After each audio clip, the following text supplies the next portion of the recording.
Hey everyone, Dan here. Before we get into it, if you enjoy these videos, please hit the like and subscribe button. It helps a lot. And also keep in mind that these are my own thoughts, opinions, and ideas. These are not meant to be, nor should you take them as investment or trading advice in any way, shape, or form.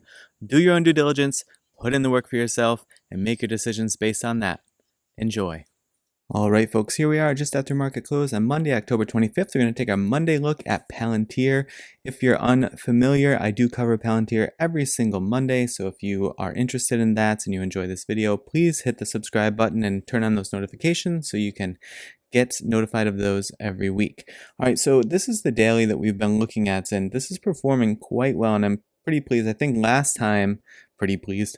I think last Monday in my video that I had pointed out that I had taken on another position in Palantir, a couple other positions, one of them a call option and some additional commons as well. And that was because we were situated right around here. Let me see, today's the 25th, so that would have been the 18th. So that would have been on this day right here. We are situated right at the bottom of this up channel, which Palantir has been in since about May.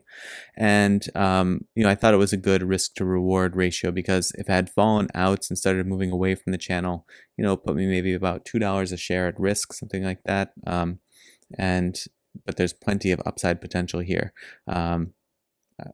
So $2 at that point. I was just doing the math in my head, but it was under $24 at that point. So, a decent ratio. Anyway, that has proved out to hold quite well. So it's kind of treating this lower bound of the channel like an uptrend support, which I'd like to see it do more of what it's done today, not just because those are nice big green days or sizable enough green days, but I would like to see it test this red zone as soon as possible. And this is the previous topping out these swing highs here that it was able to punch through previously, but then fell back to the bottom bound of the channel.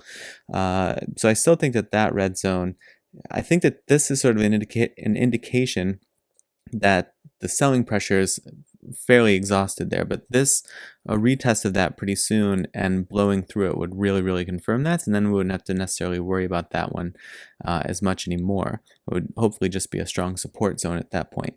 But also what happened as it blew through this last time, and it blew through it on a over 5.5% green day. But I think this was when that news came out that they had lost the contract, or they were, I don't know, risk of losing a contract or something. I can't remember what it was. But, then we had this 7.75% sell-off day, followed by a 3, followed by a 2, and so on and so forth. But I think that was partially influenced by that news cycle, of course. And so to me, I'm basically playing this channel. And the other factor is, to the degree to which this still matters at all, I'm going to extend this out 2776, because the other thing to consider is this will essentially sort of play out like an ascending triangle if it continues in this area and it doesn't test it sooner. So it'll force it sooner or later. And generally that's considered a bullish formation, but it doesn't mean that it can't fall at the bottom. Of course, it could reject hard off of this if for some reason there is still a lot of selling pressure at that level. But that's what I'm looking for in the daily. We've also not looked a ton recently at the other indicators, so I thought we would do that quickly today. MACD, nice bullish crossover from under the baseline that just started to take shape a few days ago, and even did a little bit of a head fake there from Friday into today, it looks like. And so a nice confirmation of the bullish swing at the moment. So that's a good sign for sure.